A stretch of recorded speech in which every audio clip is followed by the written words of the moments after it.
All right, good evening, everyone. We're going to go ahead and get started. Thank you all for coming tonight to the Pond Forum. My name is Jeff Carlson. I'm the Natural Resources Director for the town of Nantucket, and I'm here tonight with Roberto Santamaria, the Public Health Director, and our new Water Quality Specialist, Thais, who will be handling a bulk of the duties tonight. But I wanted to kind of touch really quickly on kind of why we're here. So we're here obviously as a follow-up to last year's Pond Forum with some changes, some updates, and to kind of re-engage the public back into the process after a year where we turned over personnel, had some changes, collected some data, have some initiatives underway, just to kind of get everyone back on the same page and kind of moving directed forward towards the larger goal at the end of 2020, where the Board of Selectmen has tasked the Natural Resources Department and the Public Health Department with a lot of other sub-departments and things to create an island-wide water quality plan by the end of next year. So that'll include all of the ponds and the harbors, but we wanted to get as much public input as we can and wanted to kind of fire back up as we enter the summer from there. So just to introduce everyone again tonight, Thais Fournier is our new water quality specialist. She comes to us from some time with the EPA in DC and is originally from Fall River, Massachusetts, so she's fairly local, at least more so than myself. And she's going to kind of run through where we are. We'll be joined a little bit later tonight by Ken Wagner, who's here in a project in conjunction with the town and the Nantucket Pond Coalition related to pond openings specifically and working on permitting and some flexibility, some permits that I'll have Ken talk a little bit more about. And we're also joined tonight, and he may say a few words at the end, by Bob Williams, who's the president of the Nantucket Pond Coalition, who I would say, to his credit, really kind of gave the town the kick in the butt that we all needed to kind of take a better look at ponds and get started up again and really focus on pond management and address issues in our ponds that have been coming up, and hopefully be a better resource for the people that live around the ponds and use the ponds for recreational uses and aesthetics, and has really been doing a yeoman's job in at least helping with management of invasive species in some cases, but also providing a great conduit to the homeowners around the pond for information and getting the town and other nonprofits into homeowners' houses and homeowners' groups and providing a really good informational source for us. So all that being said, we'll try to keep it brief. I know there are probably a lot of us that want to get out of here for the Bruins game that starts at 7:30. So we want to make sure everyone has an ample time to ask questions. If people didn't see on their way in, there are little kind of fact sheets for each pond that were put together and kind of an executive summary of where the pond management principles are. But also back there are little comment cards. If people have something that they either don't feel comfortable saying or asking or don't get a chance to, please fill out the card related to the pond that you're interested in or mark it as a general comment and just leave it on the table or throw it into the black bin on the side or bring it up to us at the end, and we're happy to take a look at it and try to get you an answer or include it in any planning efforts. But just wanted to provide another way for people to get their questions and concerns to us. So all that being said, I'll turn it over to Thais. Okay, thank you, Jeff. Good evening, everyone. As Jeff so kindly explained, my name is Thais. I'm originally from Fall River, so I'm happy to be back in my home state and happy to be on Nantucket. I've been here for about 2 months. I was coming from the Environmental Protection Agency, where I was looking at the chemical pollutants found in biosolids, or commonly known as treated sewage sludge, and their potential impact on human and environmental health. But just a little bit about my background. I am a marine scientist, and I specialize in coastal ecology, and a lot of my past research has involved a water quality and monitoring component to it. So thank you all for coming out, and hopefully I can do this relatively quickly and not bore you all, and so we can get you out in a timely manner. So I wanted to first start off by talking about the benefits of ponds. So Nantucket's water resources clearly drive our regional economy. And let me know if you have a hard time hearing. I'm not used to this guy. A little louder? All right. How's this? Better? Okay. They attract visitors in the summer months, and they make the island an attractive and desirable place to live for our year-round residents and our seasonal residents as well. and they serve as a place for recreation, which ultimately has impacts for tourism and our property values. Ponds also influence human and environmental health. They are productive ecosystems that serve as a valuable resource for wildlife by providing habitats, which increases our species diversity, which ensures natural sustainability for all of our life forms. They also benefit our human life by reducing nutrients. They provide natural attenuation of nitrogen in groundwater, acting as nitrogen filters. The pond's vegetation also serve as buffers as they assist in uptaking pollutants such as herbicides, pesticides, and heavy metals out of the water that is flowing through it. Unfortunately, though, our continued and increased nitrogen loading of Nantuckets and Bayment watersheds will further degrade our coastal and pond water quality, which has adverse impacts for our environment and our economic and societal norms. So as you know, Nantucket is home to 7 great ponds: Hummock, Long, Sacagawea, Management, Cascada, Gibbs, and Tom Nevers. But since the 1980s, the town has been monitoring and managing 4 of the great ponds, which are Hummock, Long, Management, and Sacagawea. I'm already going to tell you right now, for me being an outsider, it's really hard for me not to say Sessachacha, so please forgive me if I do say that eventually. Our Natural Resources Department is dedicated to monitoring and researching and restoring our healthy plant and animal communities through maintaining the water quality of our harbors and ponds. Changes in human population and land use have altered our watershed inputs into the ponds, causing detrimental changes to the aquatic ecosystems. And over time, the pond's water quality and associated habitats have degraded, and improved management is crucial in restoring these important ecosystems. Nantucket is defined and dependent on the marine environment that surrounds it. Nutrients and pollutants from land use, development, including wastewater, are conveyed through groundwater to surrounding marine waters with concentrations and directional flows determined by our watersheds. The 4 great ponds managed by the town have been receiving an excessive amount of nutrients through overlanded subsurface flow. And these excess nutrients have led to an overgrowth of algae and invasive species, loss of our native species, depletion of dissolved oxygen, and decreased water clarity. These impacts unfortunately diminish and decrease our water, the aesthetic appeal to it, as well as our opportunity for recreational activities such as boating and fishing, and they decrease the quality of life both in and around the ponds. With urban development, our rapid population growth in recent decades, especially in the coastal zone, has increased the demand for energy, food, and housing. And obviously with this increase, we're going to have an increase for fertilizer use, increased output of sewage, and an increased use of fresh water.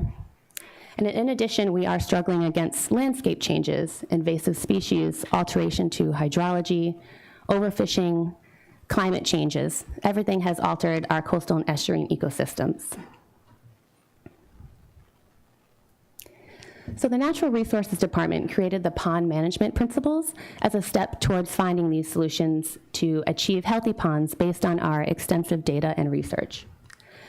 This document was created to help solve and manage the previous issues discussed in the previous slide that are currently affecting 4 of these ponds.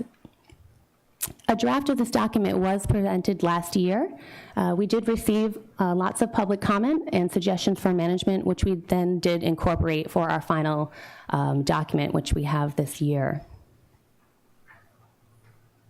Our overarching goals of the pond management principles document is to maintain our pond use through creating better access so our public can easily enjoy recreation, and also to avoid trampling of our native vegetation.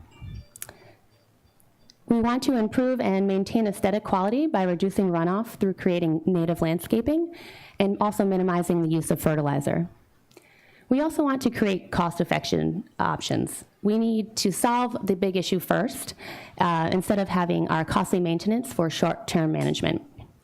And so we want to make sure that we're making financially smart decisions for the town. I think we all can agree that's what we all want.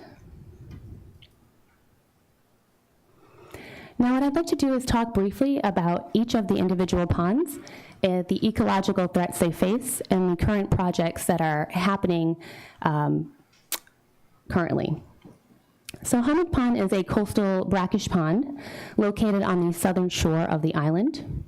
It is closed to exchange with the Atlantic Ocean. We do have our biannual opens, as all of you know, for androgynous fish, which migrate from the ocean to spawn in freshwater or brackish systems.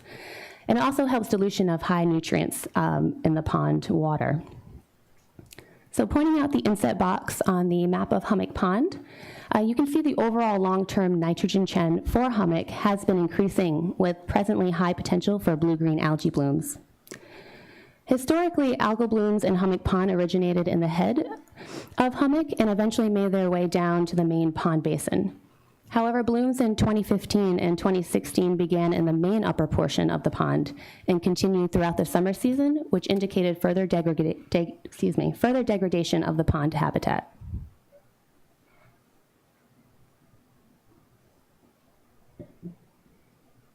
The primary ecological threat to Hummock Pond is degradation due to nutrient enrichment. The figure on the right was taken from the 2013 Hummock Pond, Massachusetts Estuaries Project, or I'll refer to as the MEP report, and it shows the overall load of total nitrogen input within the watershed. According to the report, most of the overall nitrogen load to Hummock Pond is from wastewater at 65%, while farm animals, fertilizers, and impervious surfaces all contribute less than 7%, respectively. 15% does come directly from precipitation to the water body surface, while the natural surfaces in the form of small streams contribute 5%. Aesthetic values in boating are limited due to dense submerged aquatic vegetation, blue-green algal blooms, and the invasive wetland grass Phragmites. Hummock Pond is currently not attaining uses with regards to swimming, boating, and fishing. Our swimming standards are not being met due to low water quality, pond weeds, and potentially harmful cyano-harmful algal blooms. These water quality standards are also not being met due to high total phosphorus and high total nitrogen.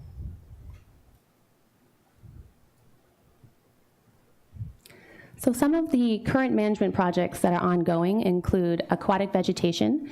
In the past, the Natural Resources Department has performed a harvester project in Hummock Pond, which removed about 23,000 pounds of aquatic vegetation, which was recycled as fertilizer by Sustainable Nantucket. We're also working on invasive species management. As you know, spring and fall pond openings to allow our diagenous fishes to enter and also be released, and inspection of our septic systems and septic flow limitations. There is a need for a defined access and an information kiosk describing the bloom possibility and any other pertinent information regarding the pond, and we will be working on that in the future. Sacagawea Pond was formed by the flooding of a kettle pond as a result of a rising sea level following the last glacial period, approximately 18,000 years BP. Sacagawea Pond covers 267 acres, and the watershed to pond ratio is low compared to the other great ponds. And most of the freshwater input to Sacagawea occurs via groundwater seepage. The pond is naturally non-tidal, such as Hummock, and the salinity is maintained by the annual pond openings. So again, although the overall long-term nitrogen trend for Sacagawea has been decreasing, which is a positive, the pond presently has an elevated potential for blue-green algae blooms due to the observed high levels of phosphorus and nitrogen. Similar to Hummock, the primary ecological threat to Sacagawea is degradation due to nutrient enrichment. High total nitrogen, total phosphorus, and iron content enter the pond system through small streams. And according to the Sacagawea Pond MEP report, most of this locally uncontrollable nitrogen load to Sacagawea is from direct precipitation of nitrogen on the water body surface, with natural surface inputs being the second largest uncontrollable load. Currently, Sacagawea is not attaining uses with regards to swimming. The swimming standards are not being met due to low water quality, nuisance pond weeds, and the potential for harmful blue-green algae blooms. The pond is also close to shellfishing due to historic bacterial concerns, as well as its water quality standards are not being met due to high total phosphorus and high total nitrogen.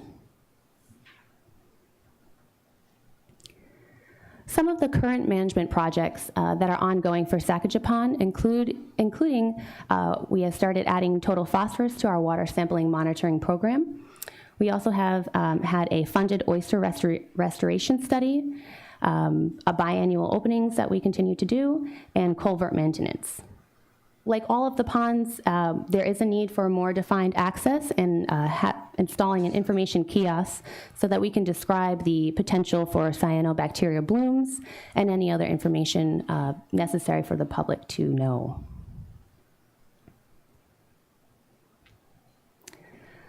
Long Pond is a tidally restricted brackish pond that is about 70 acres, and it's dominated by fringing wetlands located to the east of Hither Creek on the western side of the island. It is surrounded by closely settled residential lots with septic systems and private wells, and the town landfill is located on the eastern shore. A significant amount of conservation land surrounds the pond, which buffers some of the potential land use impacts. Looking at this inset box, you can see that the overall long-term nitrogen trend has been decreasing, which is great, and there is a low potential for blue-green algal blooms, so 1 out of the 4. So although we have that positive, again, there are still ecological threats that Long Pond is affected by, and that includes invasive plant species, submerged aquatic vegetation, and fecal coliform and periodic algal blooms. Our water quality standards were met for 2015, 2016, and 2017 as the entire pond average total nitrogen has been below the secondary TMDL, or for a refresher, the total maximum daily load, which is just the maximum amount of a pollutant, in our case nitrogen, that a water body can assimilate and still meet our water quality standards. So Long Pond still is actually currently not attaining uses with regards to swimming, boating, and fishing. The swimming standards are not being met due to the low water clarity, historic high fecal coliform, and periodic algal blooms. And our aesthetic values and boating are limited due to submerged aquatic vegetation and invasive Phragmites. Some of the current management activities that are ongoing with Long Pond are, we did sampling invertebrate organisms, benthic invertebrates, those are animals that live in the sediment. We're also updating the linked embayment models to reflect landfill management activities. We're adding, or have added, total phosphorus to routine water sampling. We're working on improving landfill management and monitoring, as well as evaluation of culverts and Nantucket ditch, as the culverts connecting Long Pond to the Nantucket ditches are undersized and they need to be cleaned out and resized. We are also working on better access to the pond, as the access currently right now makes it difficult for water quality sampling as well as other boat uses. I saved the best one for last. So Maya Comet is a 43.5 acre freshwater pond located on the southern shore. Most of the water inputs to the pond are derived from direct surface water runoff, so that's about 653 acres, while the remaining 387 of the watershed contribute to groundwater input through isolated depressions.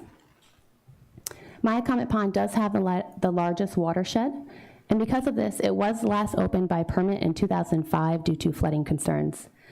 It was also illegally opened, as you know, last year for the same reason. The overall long-term nitrogen trend for Maya Comet Pond has been increasing, and there is a high potential for blue-green algae blooms. The ecological threats to the pond's health include invasive species, fecal coliform, and blue-green algae, as I said. This figure on the right is from the Applied Science Associates Maya Comet Pond study, and this indicated that the predominant nitrogen load to Maya Comet was due to wastewater at 44%. The pond is currently not attaining uses with regards to swimming, boating, and fishing. The swimming standards are not being met due to low water quality, clarity, historically, and periodic high fecal coliform and blue-green algal blooms. Water quality standards are also not being met due to high total phosphorus and high total nitrogen. And again, our aesthetic values in our boating are limited due to submerged aquatic vegetation and invasive Phragmites. Some of the current projects that we are working on currently or have been ongoing for Myatt Comet include working towards getting a permit to open the pond within specific parameters, and this will not be regularly scheduled. We are also evaluating acceptable pond water levels to prevent flooding and invasive species management. Also, as some of you know, in 2017, there was a study done on the nutrient levels in groundwater affecting Myatt Comet. Access to the pond, like the others, is not well defined, which does lead boaters and other individuals to walk over vegetated buffers, creating pathwaters for stormwater to directly enter the pond. So there's a need for a more defined access in regards to that, and an information kiosk describing that fishes should not be consumed, cyanohabs a possibility, and that there are a presence of invasive pond weeds. So after reviewing existing water quality data, long-term trends, and meeting with the community, it has been determined to minimize the human-made impacts to the Great Ponds of Nantucket. So through minimizing these impacts, actively incorporating responsible management, and performing public education and outreach, these systems have the potential to restore to healthy ecosystems once again through our long-term and our short-term goals. The Natural Resources Department is investigating potential dredging, removal of nutrient-laden sediments, or chemical treatments such as phosphorus inactivation, which would be a chemical binding of phosphorus to limit availability in the system. Long-term watershed management techniques are considered optimal because they eliminate or reduce the source of nutrients, and they also educate the public on the role in nutrient pollution while minimizing the costs associated with our short-term management. So we can use best management practices such as perhaps selecting native landscaping so that we can take into consideration Nantucket's unique conditions and natural resources, or by choosing a licensed landscaper to make sure they're abiding by fertilizer regulations. Some of the pond systems do require short-term goals regarding in-pond management, such as controlling our internal nutrient loading, so through our biannual pond openings. But as you know, those are expensive. Or combating pond weeds through aquatic vegetation removal.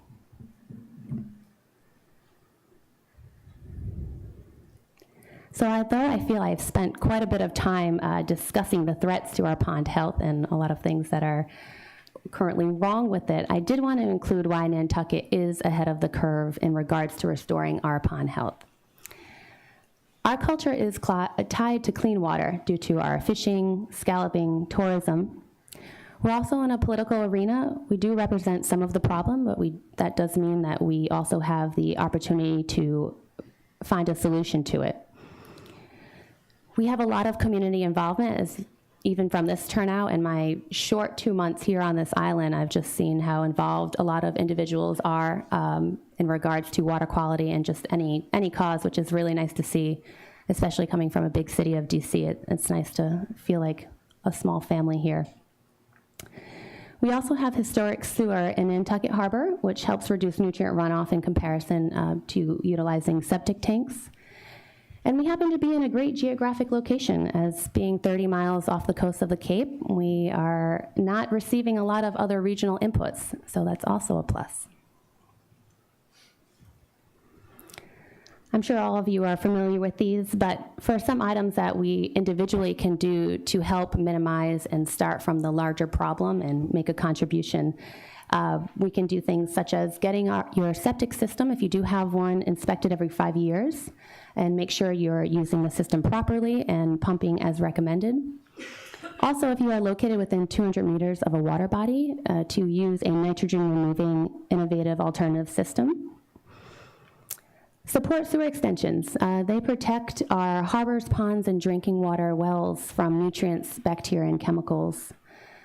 As I said before, choosing a licensed landscaper, you can ask for their reports of sediment tests and fertilizer application schedules, as well as using native landscaping. You will use less fertilizer, you'll save money, and you'll protect our water resources, as that native landscape is more native to our harsh conditions, and you won't have to fertilize as much.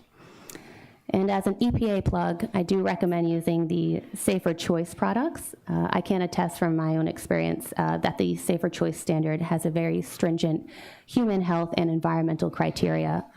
So if you can or want to use those products, I do recommend those.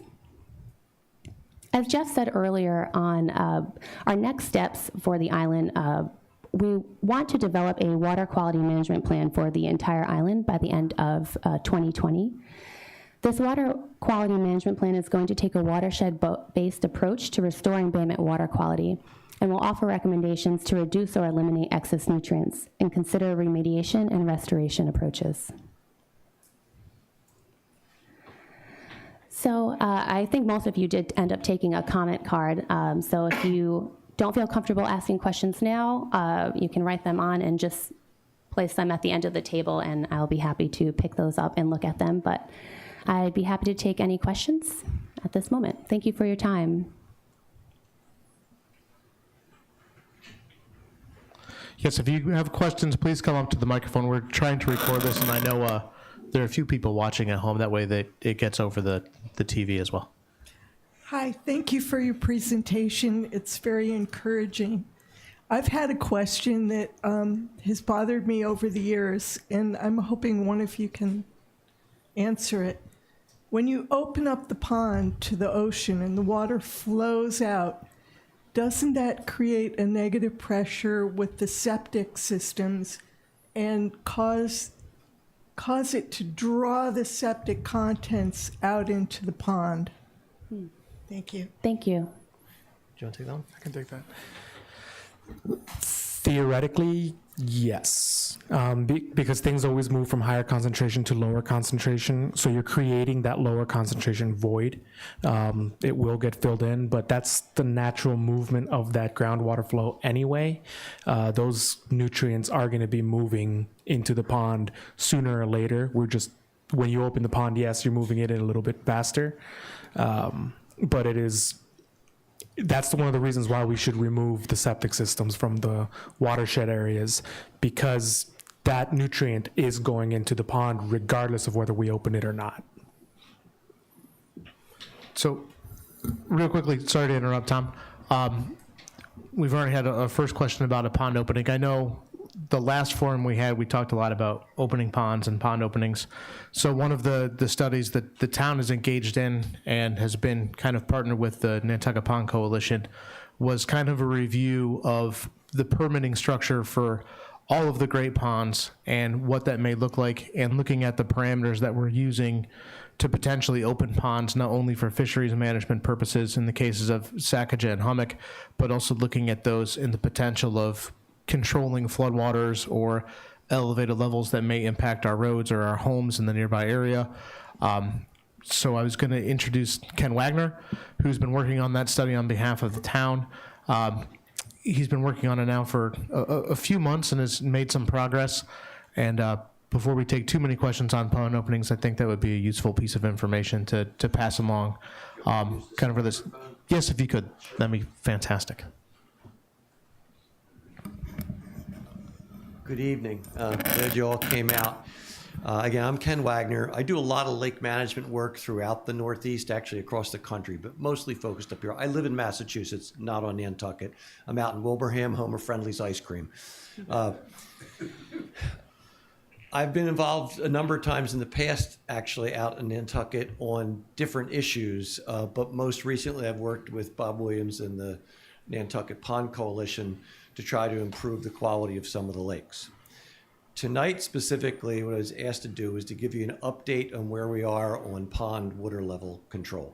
I was not here at the pond forum last year. I gather the conversation focused pretty heavily on water level issues. For about 2 months now, I've been looking at the historical record and how things are done and how it's been permitted. And like anything, it's complicated. However, the prevailing local wisdom that when Maya Comet is drawn down, it alleviates flooding, turns out to be true. It's not a surprise. I have to admit, I was skeptical because typically with the ponds somewhere near sea level, there really isn't a gradient to drain things out. And what you're really doing, it goes back to your question, ma'am, is you are pulling in groundwater as well as surface water that would eventually get to the pond anyway, but just much faster to then get it off the surface and get you back down to a normal level. So the question you asked was absolutely correct. You are creating more of a vacuum to pull in whatever is in the groundwater, wastewater, natural stuff, whatever. On the other hand, it was going there anyway, just not as fast. Doesn't take away from the fact we need to work on improving the quality of the groundwater, but in terms of quality of the lake, it probably doesn't matter greatly. It's not hurting it a lot. It's just not helping. My role, though, right now is to look at the physical aspect. Can we control the water levels? It turns out that because that movement of the water, certainly on the surface and also in the ground, is so quick, when you drop the water level of the pond, if you have a gradient from there to the ocean, you can actually control the flood levels. I just was out today, and actually Paul Santos did a survey with his crew. Maya Comet Pond is about 6 feet above the ocean high tide, compared to Sacagawea, maybe 2 feet, Hummock similarly. It's, in a relative sense, pretty high above there. So when you create that gradient, you do get water rushing out. It does pull the water in, and it does alleviate the flooding. So that's good news. What I was concerned about in the permitting is that if you change from a freshwater to a saltwater system, that's a big deal. If you have a lot of sand being moved, that's a big deal. If you disturb endangered species, there's a lot of things to consider. It turns out that because of that gradient, it's pretty unlikely we're ever going to see a lot of saltwater intrusion. So we're not going to turn it into a saltwater pond. We're not going to drastically change its ecology. Yes, we'll be dropping the water level for some period of time, and there'll be portions of the pond that are exposed. I did see a notation in a complaint from 20 plus years ago that when they dropped the water level, the turtles were dying on the banks. Turtles don't die on the banks from being exposed. That was not right. But yeah, there's going to be some plants that are impacted. There could be invertebrates. There's always a trade-off. Bottom line here is if we want to alleviate the flooding around Maya Comet, which clearly has the biggest watershed to lake ratio of anything out here, drawing it down by breaching the barrier beach is an entire logical thing to do. I've had the discussion with the Corps of Engineers. They're the only people that actually have to give us a permit, and they're fine with the idea. Now, it doesn't mean they've stamped anything for me. They're going to have a whole process where they review it and talk to other agencies. But they've approved it before. It's been done here before. They didn't think this was a problem at all. We will hear from U.S. Fish and Wildlife Service, and they'll be worrying about, plovers and terns and things like that, and we'll have to work around it. But again, I don't see an issue with Maya Comet on that beach. That looks pretty straightforward. At the same time, there are issues at Hummock Pond. This year was a good example in that because of a variety of practical constraints, that pond didn't get opened until very recently, and the water level's been building up and building up and building up and getting very high. What needs to happen to control this is a little bit more proactive response. And the way to do that, for example, at Maya Comet, is to sink a couple of wells and actually have the instrumentation in, which is not expensive stuff, to warn us that the water level is coming up and it's reached a point where you might have a problem some weeks down the road. Not that we already have a problem. You guys can look in your basements and know if you have a problem. The object is to get to it before then. So you'd be talking at Maya Comet, probably dropping the water level sometime in late February and March. And sure enough, I'm looking through files that were very generously provided by Miles Reese and Phil Marks. And sure enough, when it used to get done fairly regularly, that is when they did it, not in April. They dropped it so that you never had the flooding problem. Now, if you have a particularly extraordinary spring, maybe it has to be done a second time. But again, it doesn't look like this has anything to do with estuarine activity or herring runs. This is strictly a flood control thing that also may have some potential benefits for restoring habitat in the upper part by that exposure. But it also does mean there'll be a period of time where somebody at the north end of Maya Comet isn't going to be able to get in a boat or canoe and go downstream, But if we're doing this in late February and March, I'm figuring that's not going to be that big a deal. June, yeah. So this is the sort of stuff we're working out. Hummock, we'd like to see the window for when it can be opened widen, both for flood control and because, frankly, the herring don't look at a calendar. They're keyed by temperature, and we know the herring can run into that lake, and it does create a nice estuarine interaction, but they don't necessarily show up when that's been opened. So we may have to work on that some.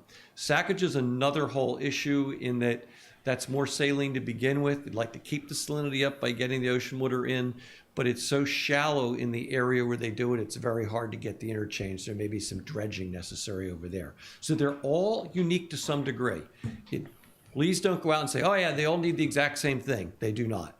They all have to be managed for their own unique ecologies and for human purposes, which is all part of the deal. And right now, it looks like we've got a pretty good handle on what needs to be done in each case. And I'm going to be moving ahead with renewing the permits for Sacagawea and Nantucket, which are a little different than the one for Hummock, just has to do with regulatory minutia from way back, and get that in place. And then we'll figure out if we're able to widen the window on Hummock without opening a can of worms. It's a little weird. Hummock was permitted before the other two, and it was a time when they didn't have the same permit system they do now. So you kind of have a permit in perpetuity with certain restrictions, but it's really easy to deal with. And as long as we can get what we want without throwing in extra conditions that make it harder, we want to do that. But we have to play some regulatory games there. Nantucket and Sacagawea both run under the same type of permit. They're actually different versions of the same thing because one is strictly an ecological thing, the other is for flooding. But we can get all that worked out. That's the sort of stuff I'll deal with. It's not something you have to be concerned about. But I guess the point being, the town heard you last year, and we've looked into it, and while the wheels of government turn slowly, at least they are turning, and we're moving towards getting something done. Thank you, Ken. That was great. Thanks, Ken.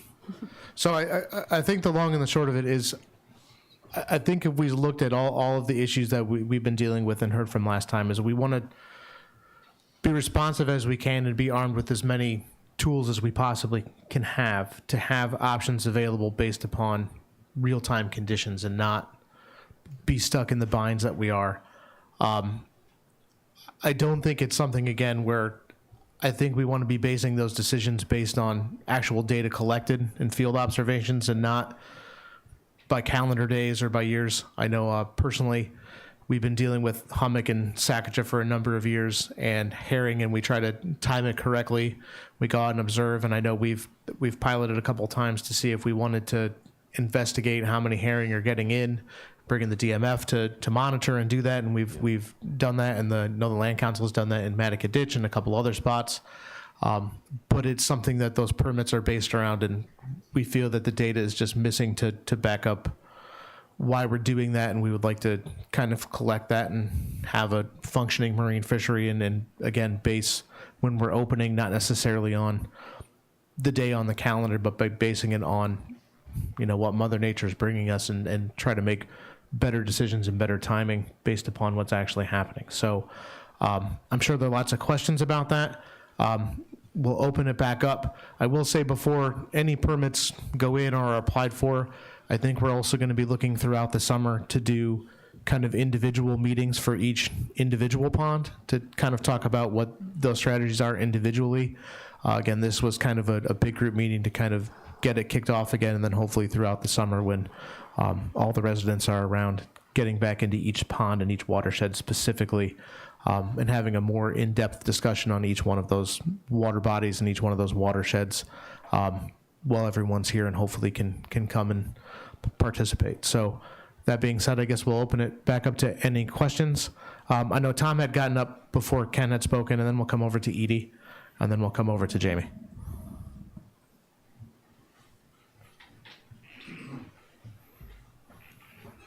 Thomas Barrett of West Nantucket.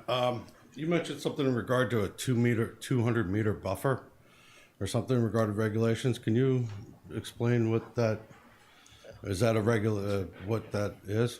Yeah, sure. I'm going to pass it to Roberto as he will explain. It's a recommendation. If you're within 200 meters of one of the ponds. There is no specific Myacomet watershed regulation yet, but if you're within the 200 meters, you're basically directly contributing to the watershed in Myacomet, so we're recommending that people upgrade to the IA septic system upon failure or any sort of repair, things like that. Okay, and I'm looking at your map in regard to the watershed here. This map isn't really accurate because when we had the floods last year, and I know it's floods with groundwater, all the way up to West Creek, like Charlie Fisher couldn't be here, but I've spoken to him as in regard to this. His mother's house by Kitty Murtaugh's was flooded. So was Cow Pond Lane. That was all flooded. Within hours of Myacomet Pond being opened, that flooding was gone. So that pond used to, back in the day, years way before me, used to literally connect up to the harbor. That was all filled in. That's all been filled. That's, been built on. But that pond literally cut the island in half back in the old days. So that pond literally flows right across the island.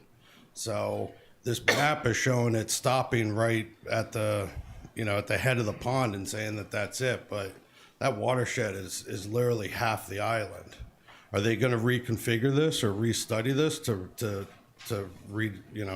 remap it accordingly? Because if the pond behind there's a pit behind Norman's Auto Body or whatever, that right there where that puddle is always there when it rains, that also goes up and down when the pond is flooded as well.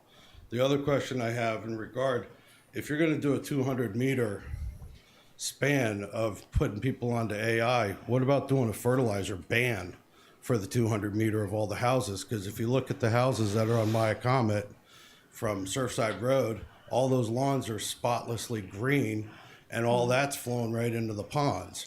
So if you're going to force people to go onto an AI system upon failure, wouldn't it be smarter to try to maybe do a fertilizer ban within the 200-meter of houses? So therefore, and then see what the numbers are from that? Because considering that we bring hundreds of tons of fertilizer to this island every spring, and I follow pickup trucks fully loaded with bags running around 3 times a year, spreading this stuff all over the island, that's where you're getting your phosphorus. That's where you're getting your nutrients. You're not getting it from people that are using a house 2 months out of the year and it's flowing into the ponds. It's all this fertilizer. And I wish that we could actually correlate it back to that and literally do a 385 compound test of the water instead of the basic 15. Just saying, can we do that in regulations for going forward? Maybe propose that for an article for the town as part of this regulation of banning fertilizers around the ponds? Be a smart move. So absolutely, with the watershed question, I'll take them one at a time. With the watershed question, I kind of wish Mark Willett was here. We've had USGS on the island for a significant amount of time now, mapping all the watersheds, the aquifers, whole 9 yards. So once we get all that data back collated, it's a ton of work that they're doing. We'll have updated maps. Right now, the watershed maps that we have, we're working off the old Horsley-Witten information, which was done in the early 90s. So we're still working off looking at all that information, getting that data updated. But the watersheds may change. The watershed districts might change, which might also mean changes in regulations for septic systems. So that's just something that might come down the line. As far as the fertilizer goes, we agree. We are looking at redoing the fertilizer regulation right now. There's a few, how do I explain it? The state regulates the fertilizer use and fertilizer application.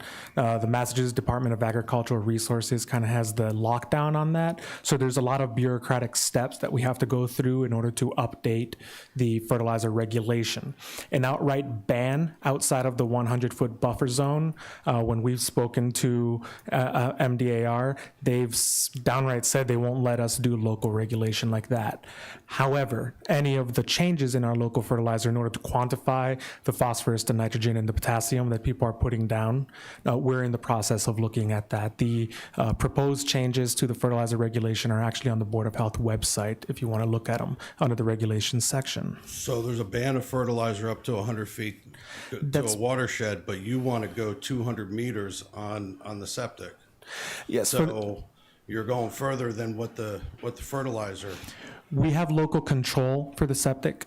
We don't have local control for Can we do a fertilizer. home rule petition and try to So- go to the State House? We've actually been working with Dylan and Julian, Dylan Fernandez and Julian Sear from the House and Senate in order to look at getting local control back for fertilizer. But So sh- we're should we working on do that. But should we do a warrant article to show that we want to push this forward? It If wouldn't we hurt. show the effort on our part, as far as the taxpayers and the people on the island, it'll show that we're more serious about it, and maybe they'll step up to the plate. It wouldn't hurt, absolutely. It's worth looking into. All right, thank you. Yes, sir. Thank you. Sure. Edie? I feel weird calling out people. Hi there, I'm Edie Ray. I live on Myacomet Avenue, right along Myacomet Pond, and I can assure all of you, my lawn is not green. I'm sort of dismayed hearing the presentation and the presentation from the Pond Coalition gentleman, Ken Wagner, because it seems like most of the talking about managing the ponds is aimed at managing it for us, for people. We're talking about the aesthetics of how the pond looks. We're talking about its recreational uses. We're talking about flooding our basements or up into the roads. I really haven't heard I've heard almost nothing about actually managing the ponds for the plants, animals, fish, birds, etc. that live there. And I'm really kind of dismayed about it, and I just wanted to say that. Thank you. Jamie? James Howarth at Myacomet Avenue, 58 Myacomet Avenue, right next to Edie. We also, some years back, about 10, 12 years ago, we've been there 18 years, and I think it was 3 or 4 years, and then we canned the landscaping. We got rid of the fertilizer back there, too, and we're also on town sewer, so we're not personally contributing any.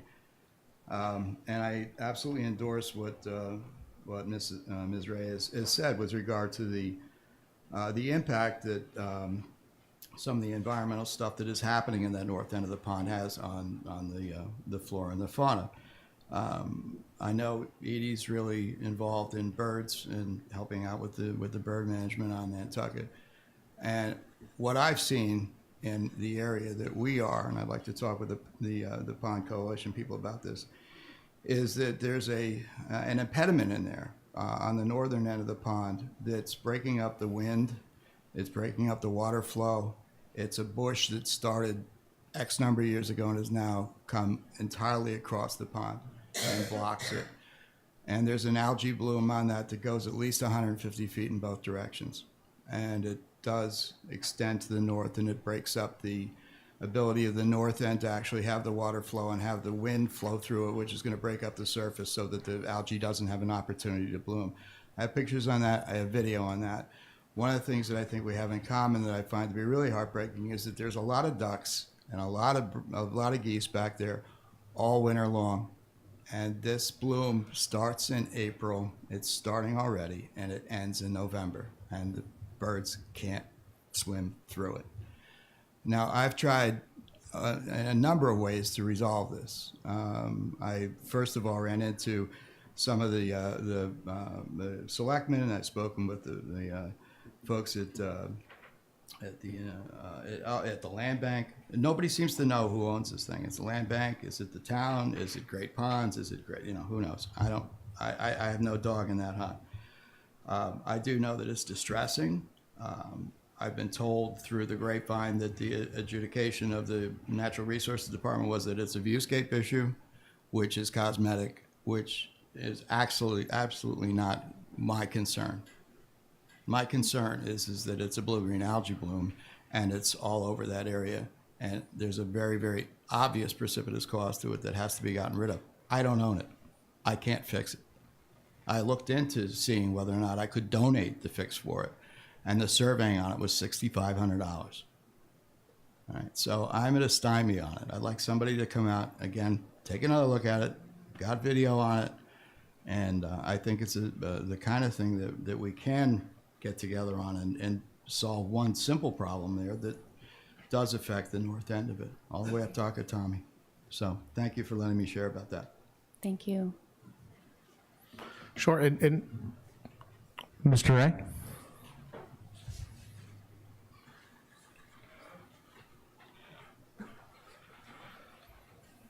Thank you. For the record, Richard Ray. I think people now understand that I'm a lousy landscaper. But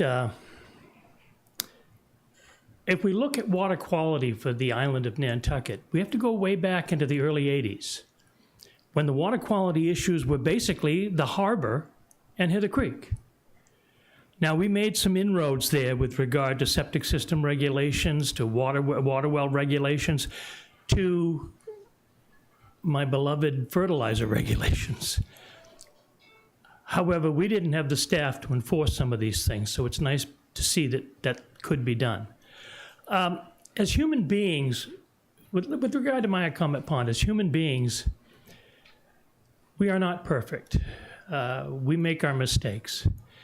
And a number of the complaints concerning basements, although sympathetic to the problem, when you build your basement floor 4 feet below the actual average grade of Maya Comet Pond, you're going to have inflow. And it doesn't happen every year, obviously. Some years are better than others. Now, I've seen Maya Comet Pond opened by mechanical means, by a shovel, and as such, I've also noticed that when this does occur, this gentleman over here is correct, because of the elevation of Maya Comet Pond and the elevation of the ocean, there is no exchange, period. It's simply an outflow from Maya Comet Pond. Now, when that happens, yes, it does bring groundwater back into the pond to fill it up, but it also hastens the flow of that groundwater, which brings in the chemistries that we don't want in that pond. And I'd like to ask a simple question here. The Board of Select People, a number of years ago, decided and mandated or stated that the pond, Maya Comet Pond, would only be used, opened, as a means of dealing with substantial flooding. I'm wondering if that's been modified or if people are looking in another direction or something of that nature. Because when that pond is opened, and I live on the north end of that pond, when that pond is opened, we are left with a mud flat in front of my home, a bazillion mosquitoes, the wildlife is gone, which we love dearly, and it's problematic, more so than other ponds, obviously. It takes a long time to fill that pond in. And I guess I want to know, does the Board of Select People's statement still hold? Is that pond going to be used strictly as the opening of that would be strictly used as nothing more than flood protection? Sure. So I think our instructions that we received from the select board were pretty clear that our investigation is solely focused on controlling that water level in the events of flooding. Okay, another comment, and I'm going to digress for about 30 seconds. With regard to Nantucket Harbor and Hither Creek, well, particularly Nantucket Harbor, we realized that there was a nutrient loading problem. And we brought on some extremely talented scientific individuals. They did an exhaustive study of the harbor, which brought forth the regulations concerning septic systems, fertilizer, and all that. But that was actions done because of the study. We have studied this stuff to death. I know from personal experience, there are drawers in a number of departments chock full of studies and graphs and paperwork. And I guess I want to know, when are we going to see some action?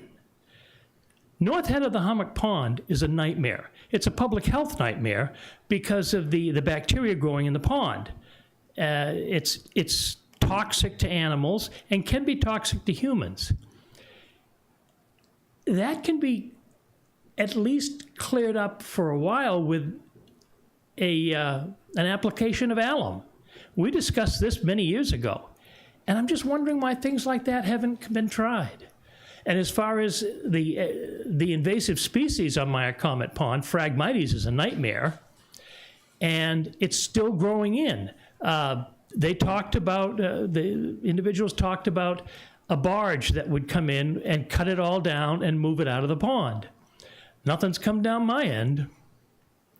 So I guess I want to know where that is too. Thank you. Can we take some of that? Sure. So I think, Richard, I think the three of us at the table here 100% agree that we've collected data upon data upon data, and we'll still continue to collect data because it's the responsible way to measure the actions that we're taking. But I think the reason why we're all here is because we've reached kind of that critical point of having to take action and having to do it. And I think developing, strategies and projects that are, vetted through the public and vetted through the community are important, not only to provide people that live around the pond an idea when they see a machine go by, what it's doing, or a project that's happening, what's going on, but what people could expect to see changes-wise around their ponds and around the things that they're working on. And I think a number of the ponds have seen great beginnings in invasive species management around some of the ponds like Long Pond and Hummock Pond. The land bank did some work on the southern end of Myocomet Pond in the last 12 months. And I think that's continuing to gain some traction, not only around the ponds, but in some of our other coastal resource areas, including some of the areas like Consu Springs and down in the creeks. While we're not here to talk about those directly tonight, a lot of those things are starting to take on, and I think it's something where we're really starting to see projects and things that are getting designed through the town be really relevant towards more ecosystem and more nature-based strategies. I know we're looking specifically in Sacagawea Pond at putting together a project where we're going to be hopefully protecting the roadway through a more natural structure than the concrete structures that are there, but then also increasing oyster habitat within the pond to help attenuate the wave energy that's hitting the corner of that pond that washed out, the corner of the road that washed out last year. So those are all projects that are mostly through design and entering into permitting phase.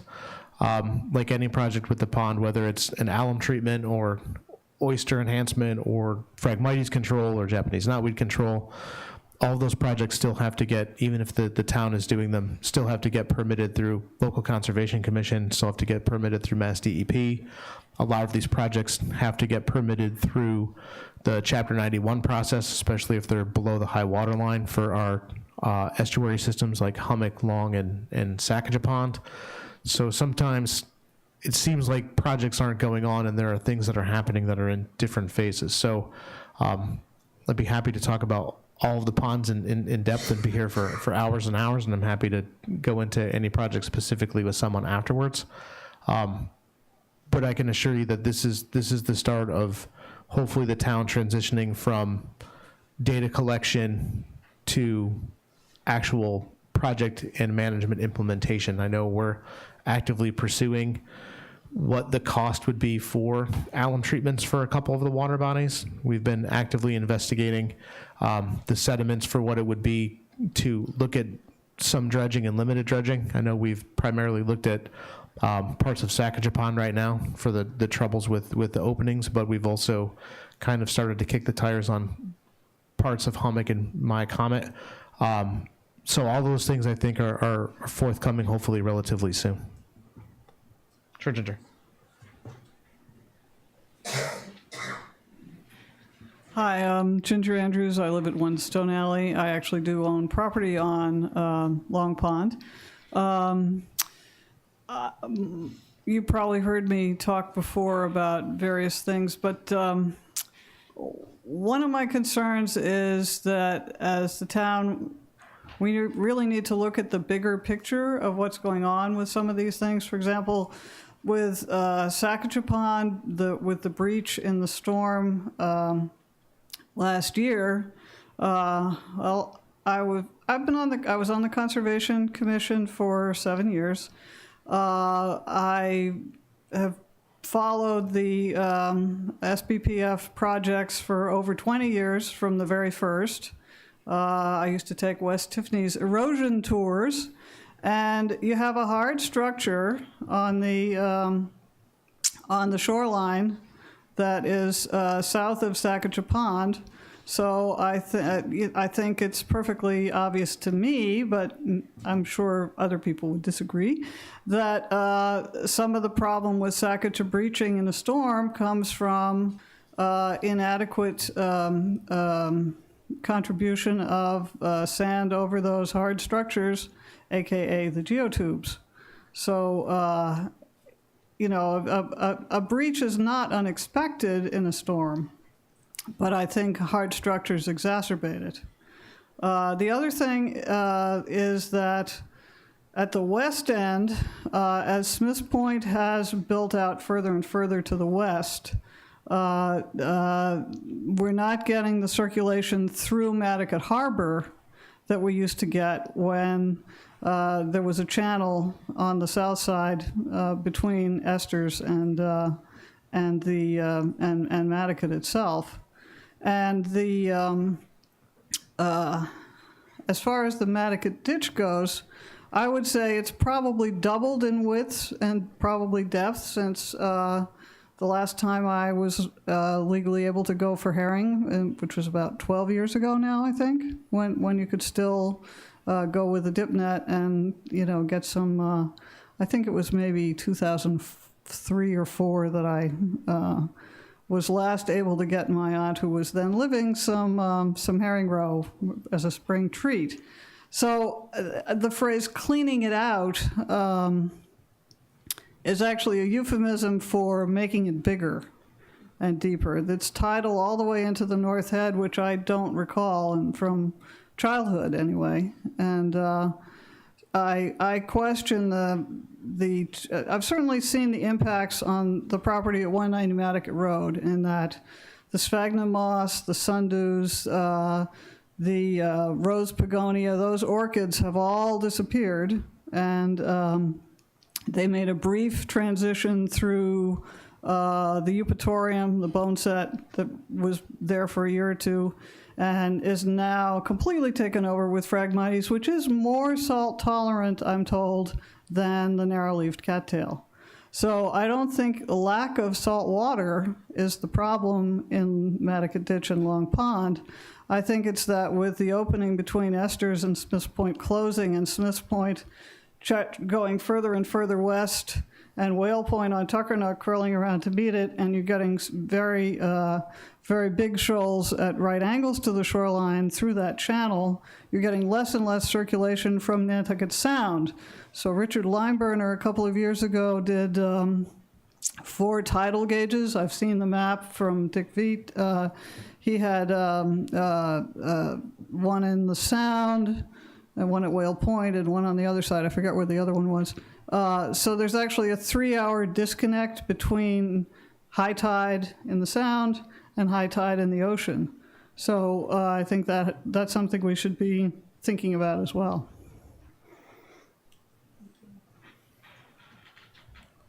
Peter?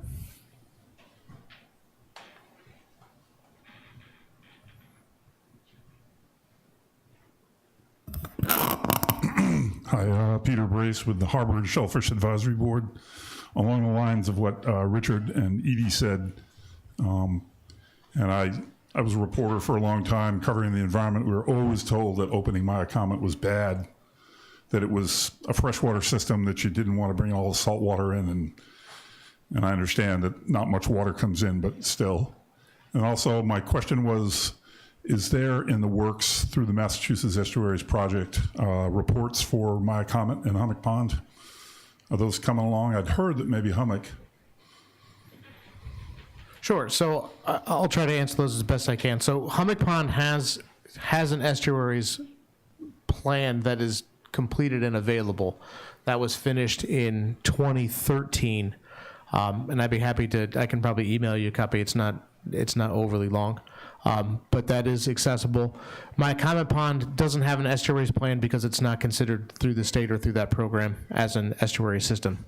So that one doesn't. That's why in 2014 we were looking at kind of updating some information from with Myacomet Pond as we started that watershed update with Woodard and Curran that came out and was presented.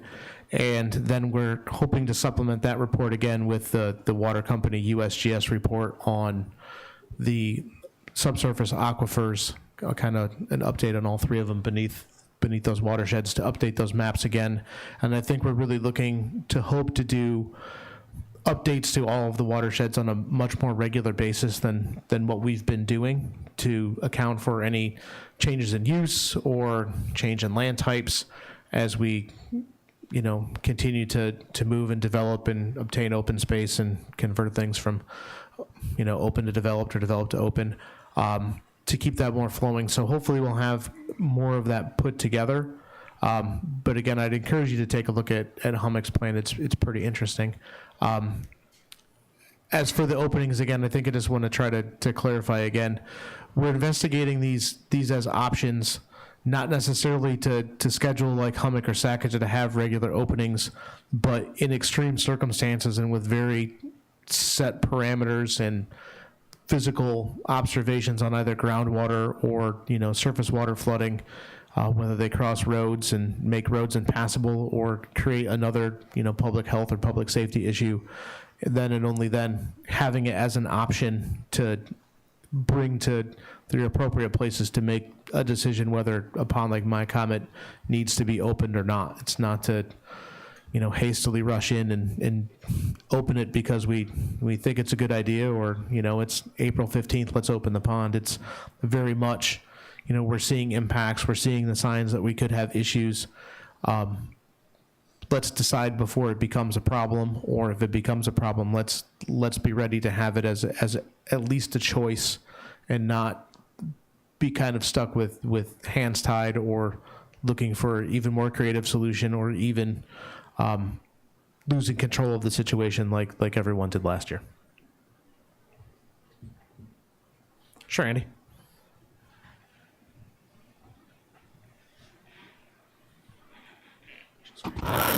Andy Lowell, 4 New Lane. Thank you for organizing this meeting after last year. Well done. Wonderful presentation. Thank you. Several questions. First of all, obviously, watershed is one of our biggest problems, and what we put into our watershed. Are we working? It's nice to see the blue pages available here, blue pages available elsewhere. Can the blue pages be made available in some other languages? We know that we do have a workforce here where some are not familiar with our language at this point. I think it would be really good to reach out more in that direction. Question specifically for Roberto. I've been meaning to reach out to Rob McNeil. Has there been a department head meeting to further enhance accessibility to hazardous waste more often than they have already? I know 2 days have been added per year, but hazardous waste, obviously, we've got the uses that are taking place now. Jeff mentioned earlier, keeping an eye on changes of uses, things like that. But the uses that are taking place right now, just in a residential neighborhood, we know there is runoff created that could be avoided. And Myacomet Pond's watershed being so much larger than its acreage size, certainly that area being most concerning, but really all areas. I live at 4 New Lane. I'm affected more by Hummock Pond. I'd like to think anyway. I have a pond on my own property. When Hummock Pond is drained, I see the results within 2 weeks. But I'm also concerned about seeing neighbors draining their swimming pool. One in particular in my neighborhood drained their pool 3 times last year. Obviously, they're trying to detect a leak, something like that. I'm told that it's safe for the environment, yet I see the entire street flooded all the way down to what used to be the skating pond, Mill Pond, which, as far as I know, please correct me if I'm wrong, has drainage trenches that lead to the north head of Hummock, which has been mentioned here tonight as being in poor condition. I think the watershed area for Hummock Pond is not taken into consideration, that it really reaches the foot of Main Street. And lots of fertilizers being used in that area, lots of swimming pools needing maintenance. And are we moving? I was talking with a man who was actually here for a leak detection at a swimming pool, and he told me that Nantucket was one of the only towns in the Commonwealth that has no swimming pool draining regulations at all. How true this is, I stand to be corrected, if you may. But so as far as, are we moving forward with any hazardous waste enhancements, and as far as collection goes, pool draining regulations? Also, if people need time to digest, can these be dropped off somewhere in town later on other than just tonight? A lot's been covered here tonight. Hard to put down a comment maybe for some. And also the public outreach as far as, you know, maybe the blue pages being available. Okay. Thank you. I'll take the hazardous waste. Sure. Stuff. So as far as the hazardous waste goes, we're still in that learning curve of how many times it should be done. This last hazardous waste day that was done, there were a lot of non-approved containers that were shown up. So some people had to be turned away. There is a lot of outreach that needs to be done with that. But there has been a few meetings about increasing the frequency or changing how it is rolled out, making things like that. There's a lot of logistics that have to go into it, but the conversation is ongoing. Learning from mistakes of this previous hazardous waste in order to implement the corrections into the new hazardous waste day. But we are meeting to work on that. As far as the pool drainage situation, the town has contracted with Fuss and O'Neill to write up a new drainage regulation. Pools will be a part of that. They're in the process of vetting that regulation. After that, it has to go to town council, and then from town council, we have to bring it out, and it just moves slowly, unfortunately. But it is being worked on. So I'll add to what Roberto said for that. Pools definitely are something that's a pretty regular discussion. As a matter of fact, last night at the Conservation Commission hearing, they are endeavoring to set a day to have a specific discussion just on how the commission is regulating and conditioning pools as part of one of their regular meetings. So if you're interested, stay tuned for that. I know I have your contact information. I get in touch with you when that comes up, but it is definitely something that the Conservation Commission talks about a lot, and something that they'll probably look to update regulations based upon what comes from Fuss and O'Neill, but also what really is applicable through the Wetlands Protection Act and what they feel necessary to deal with that. So that being said, to get to your third part with the comment cards, yes, feel free. You can drop those off at any town office. You can drop them off at our office at 2 Bathing Beach Road for Natural Resources, or at the Health Department, or I would even say if you got them even to 16 Broad Street to Town Administration, they'd be able to get them to us. Or if you don't want to fill out the card, we're happy to take emails or other contacts. Again, we're here as a resource for everybody, so please feel free to provide your comments.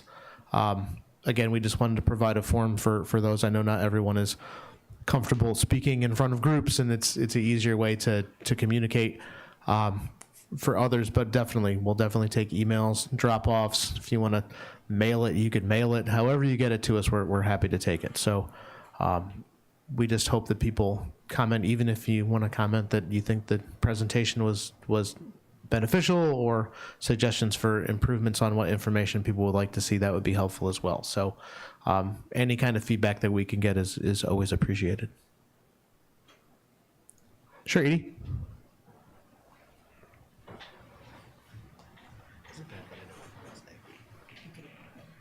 Just a quick question. What is the price tag of an average pond opening? And I believe that the town contracts with a private contractor to do the pond openings. And is that more cost effective than doing it in-house, having the town people, the town DPW or somebody do it? I don't know. I know when my Comet was opened illegally last year, the comments were that the town didn't have a machine that could come and fill it back in. Does the town own big yellow machines that can do that work? Or does it always have to be done by a private contractor? Thank you. Sure. So currently, I'll kind of run those backwards. Currently, the town doesn't have an excavator the size that we typically use for pond openings. They have I don't want to call it a mini, it's a little bigger than a mini, but it's not kind of full size. As far as closing a pond, I don't believe the town, and I'd have to ask Mr. McNeil, the town would have a machine that would be able to move the sand efficiently enough to close an opening once it had kind of gotten to full size. To answer the first part, the town typically pays, depending on the contractor and the pond, your average pond opening, I mean, you're really paying for a half to a full days of work for the operator and the machine, and then kind of the extras that go with that. But typically what you see is anywhere from about $1,500 to upwards of $2,500 to $3,000 per pond. And that has varied from time to time depending on who's doing it. And I'll be the first to say that I think in my tenure with the town, just about every company on island that owns an excavator has opened the pond at least once or twice.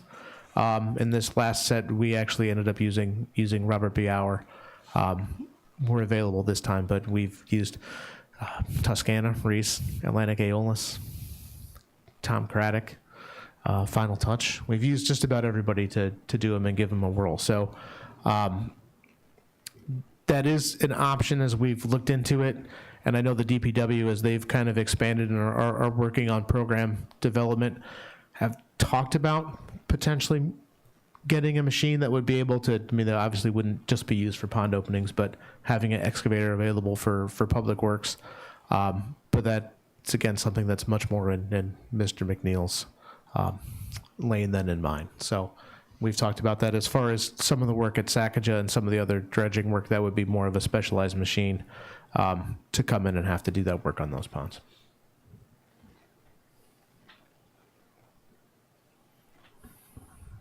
Anyone else? Just in time. It's 6 minutes before the puck drops. So thank you guys, everyone, for coming. Again, please feel free to grab a cookie on your way out if you didn't get one on the way in, if you want one or two or four or six. Leave your comments behind. Again, if there's any other questions or concerns, feel free to follow up with any of us or whoever you need, and we'll hopefully talk to all of you real soon.